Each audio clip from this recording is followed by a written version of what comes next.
Usuários do transporte público de Taubaté já estão pagando mais caro. Agora o valor é de R$ 3,30. Na última sexta-feira, 7 de agosto, o novo valor da tarifa de ônibus em Taubaté já passou a ser cobrado. A prefeitura da cidade já havia anunciado o aumento no final do mês de julho e publicou a decisão no Diário Oficial do município. O reajuste foi de 25,9%. Portanto, a tarifa, que antes era de R$ 2,70, passou para R$ 3,40. Em nota, a Prefeitura de Taubaté informou que, para diminuir o ônus à população, irá subsidiar 10 centavos de cada passagem e, por isso, os passageiros vão pagar R$ 3,30. O acordo para o aumento da tarifa foi homologado pela Vara da Fazenda Pública. No dia 23 de julho, foi publicado o Decreto Municipal número 13601 no Diário Oficial do município. Pelo menos 13 milhões de pessoas no Brasil não sabem ler nem escrever. Mas existem outros tipos de analfabetismos. O especialista Gabriel Aquino conta pra gente.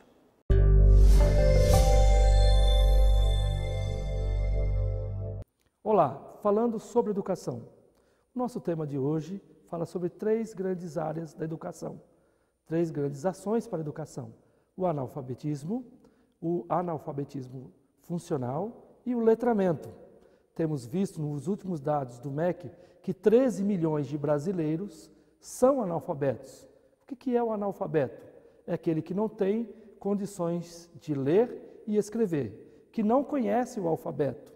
E o analfabetismo funcional é aquele que, apesar de ter o conhecimento do alfabeto, não tem condições de utilizá-lo numa compreensão mais profunda. E o letramento? Mais ainda, o letramento é o versado.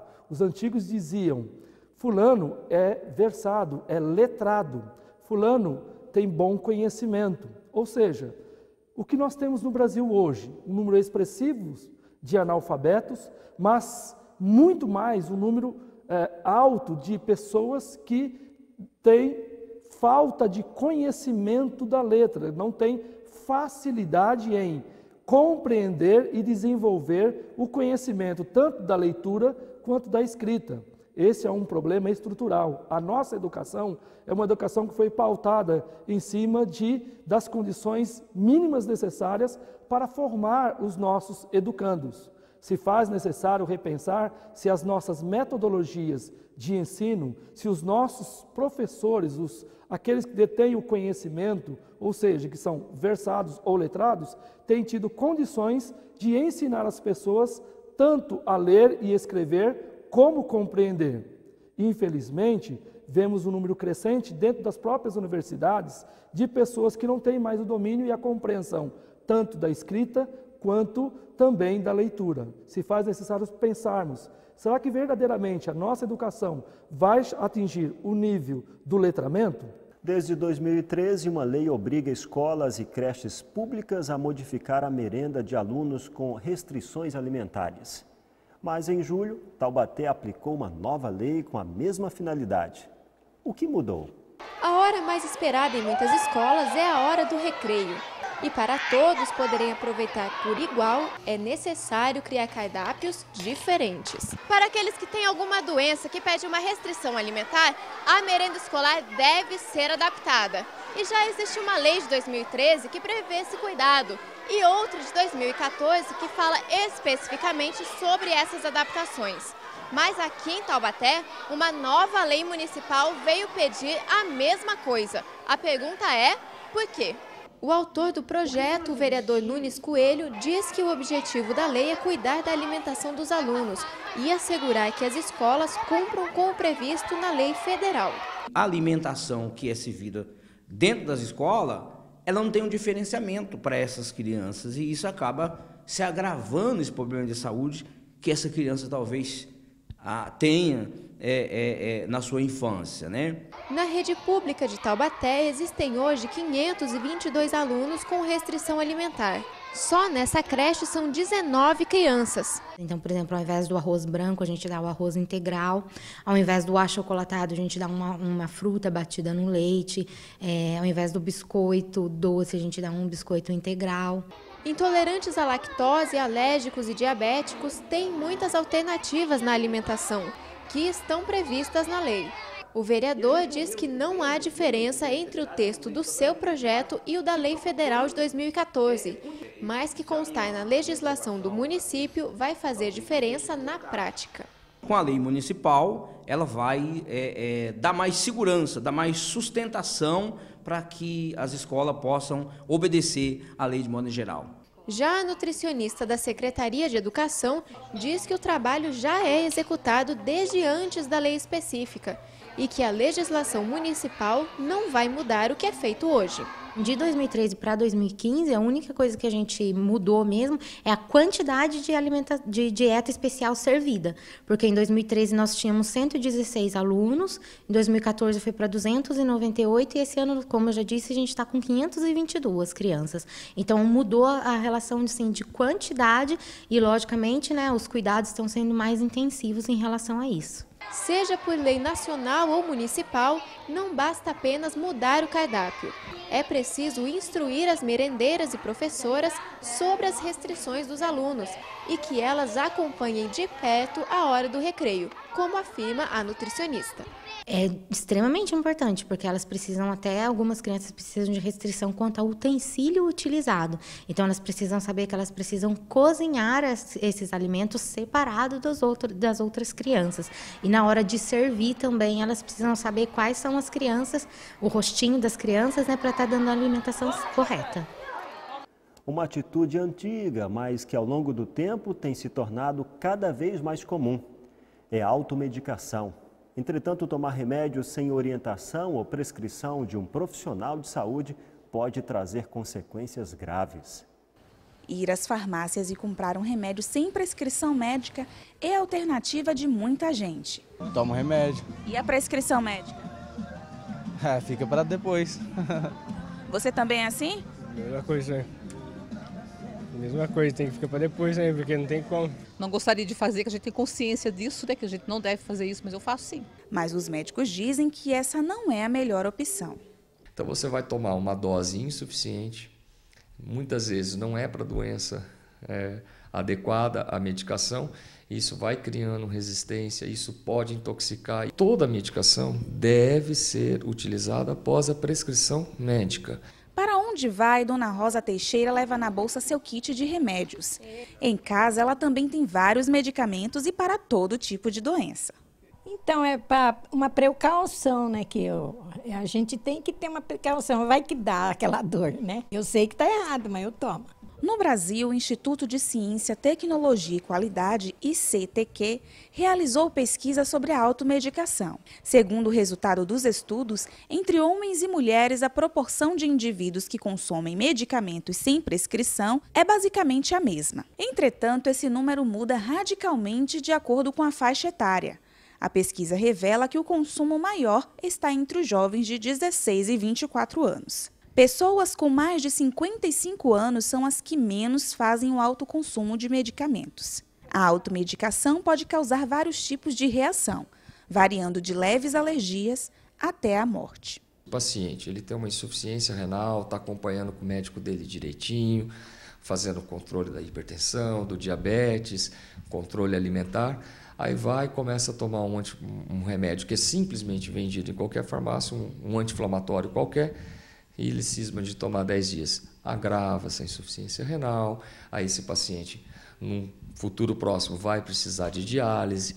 Então, é complicado. Medicação precisa ser feita com a prescrição médica. Em 8 de agosto, comemora-se o Dia Nacional de Combate ao Colesterol. Veja a importância da alimentação no controle dos níveis de colesterol. Esse não é só o fim de semana do Dia dos Pais, mas também do combate ao colesterol, luta relembrada nacionalmente hoje. E para retirar algumas dúvidas, eu vou conversar com a nutricionista Verônica Mello, de Pindamonhangaba. Doutora, quais são realmente os riscos do colesterol elevado? O colesterol elevado, ele pode trazer complicações cardíacas, nós temos o risco de acumular placas de gordura na parede das artérias. No caso, acumulando as placas, a pressão sanguínea passando, a pessoa acaba tendo uma hipertensão, que, como eu falei no começo, traz a doença cardíaca e pode desenvolver a síndrome metabólica. Mas aí já é uma pessoa que já está bem sedentária, que não cuida realmente da saúde há muito tempo. No mais, é realmente a doença cardíaca o principal problema. E tem alguns alimentos que ajudam a reverter esse quadro? Nós temos a linhaça, a chia, elas possuem um ômega 3, que ele vai ajudar nesse processo, que nós temos vários tipos de colesterol na corrente sanguínea. O bom e o ruim são os mais falados, que é o HDL, o bom, e o LDL, o ruim. Se você vê lá no seu exame de sangue LDL elevado, se ele estiver acima ou limítrofe, aí já é um caso de se preocupar.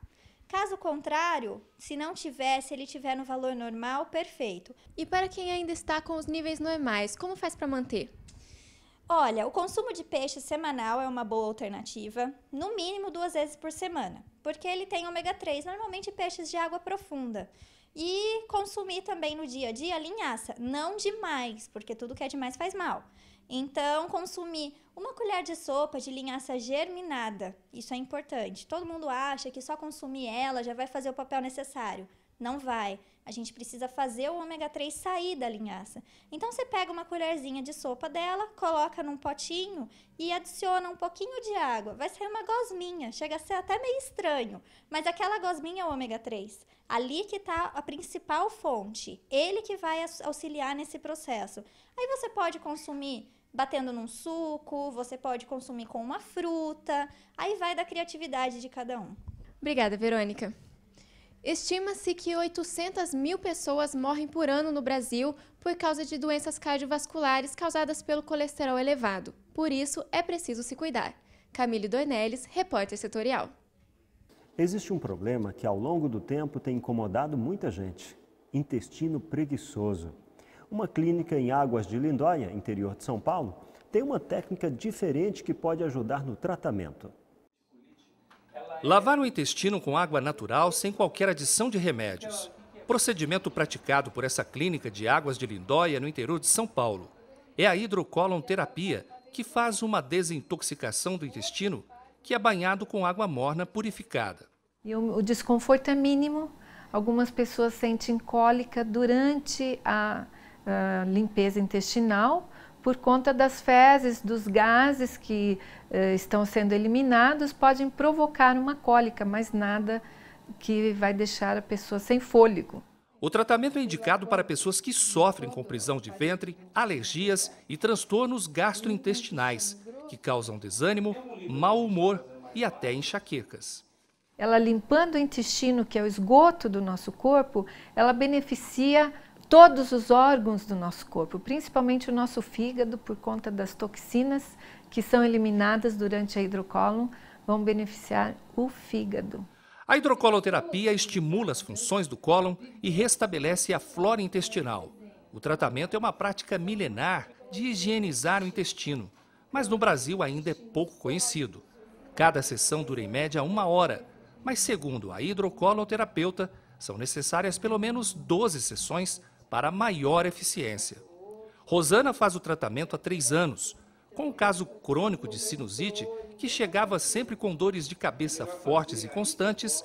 Ela recorreu à hidrocoloterapia e as dores desapareceram. O meu humor mudou bastante, porque eu vivia assim irritada, né, em função das dores que eu sentia, e aí eu já me senti muito mais disposta. A hidrocoloterapia é indicada para qualquer pessoa. Mais informações do tratamento podem ser obtidas pelo site hidrocolonics.com. Então são vários tipos de problemas que podem ser beneficiados, as pessoas podem ser beneficiadas com a hidrocolon. A semana começa com sol e possibilidade de chuva no final do dia. Os termômetros variam entre mínima de 8 e máxima de 22 graus. Confira agora a previsão do tempo. Taubaté tem máxima 22, mínima 12, sol com chuva. Campos do Jordão, máxima 19, mínima 8, sol com nuvens. Jacareí tem máxima de 22, mínima 14 graus. Guaratinguetá, máxima 19, mínima 13, sol com chuva. Férias coletivas anunciadas por empresa chinesa surpreendem mercado financeiro. O comentário é do jornalista e advogado José Carlos Cataldi.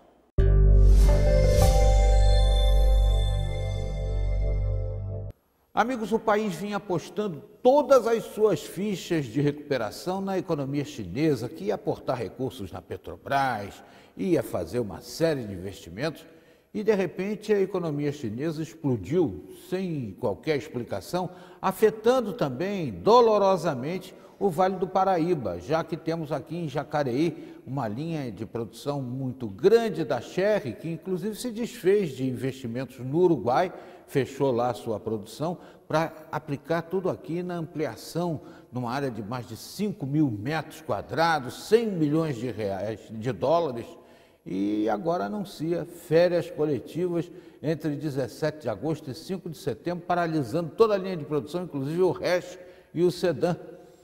É uma notícia preocupante, né? Porque não só a Chery, mas outras linhas de produção, a Fiat, a Volkswagen, a Ford, estão também nessa mesma situação. A Ford recebendo agora a volta de 1.200 empregados que foram postos também em férias, na mesma situação da Chery. Eu tenho a impressão que o momento é de manter a fé, alimentar a esperança e os trabalhadores e as empresas se unirem para superar esse momento difícil que o país está atravessando e fazer com que se tenham os menores danos possíveis, sobretudo à classe trabalhadora. Agora vamos falar de esporte. De Taubaté, direto para Toronto. O paratleta André Rocha viajou para o Canadá na busca de novas medalhas. No início desta semana, o paratleta André Rocha se juntou com a delegação brasileira de paradesporto e decolou rumo aos Jogos Parapan-Americanos. Depois de conquistar 2 medalhas de ouro no Grand Prix de Berlim, Alemanha, agora é a vez de batalhar por mais medalhas em Toronto, no Canadá. Esta será a segunda competição internacional na carreira do taubatiano. Atualmente, André Rocha é recordista pan-americano no arremesso de peso e possui a segunda melhor marca do mundo no ano.